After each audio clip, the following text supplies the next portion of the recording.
സങ്കീർത്തനങ്ങൾ അധ്യായം 11. ഞാൻ യഹോവയെ ശരണമാക്കിയിരിക്കുന്നു. പക്ഷികളെ, നിങ്ങളുടെ പർവ്വതത്തിലേക്ക് പറന്നു പോകുവിൻ എന്ന് നിങ്ങൾ എന്നോട് പറയുന്നത് എങ്ങനെ? ഇതാ, ദുഷ്ടന്മാർ ഹൃദയപരമാർത്ഥികളെ ഇരുട്ടത്തെയ്യേണ്ടതിന് വില്ല് കുലച്ച് അസ്ത്രം ഞാണിന്മേൽ തൊടുക്കുന്നു. അടിസ്ഥാനങ്ങൾ മറിഞ്ഞു പോയാൽ നീതിമാൻ എന്തു ചെയ്യും? യഹോവ തൻ്റെ വിശുദ്ധ മന്ദിരത്തിലുണ്ട്. യഹോവയുടെ സിംഹാസനം സ്വർഗത്തിലാകുന്നു. അവൻ്റെ കണ്ണുകൾ ദർശിക്കുന്നു. അവൻ്റെ കൺപോളകൾ മനുഷ്യപുത്രന്മാരെ ശോധന ചെയ്യുന്നു.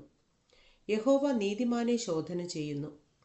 ദുഷ്ടനെയും സാഹസപ്രിയനെയും അവൻ്റെ ഉള്ളം വെറുക്കുന്നു. ദുഷ്ടന്മാരുടെ മേൽ അവൻ കെണികളെ വർഷിപ്പിക്കും.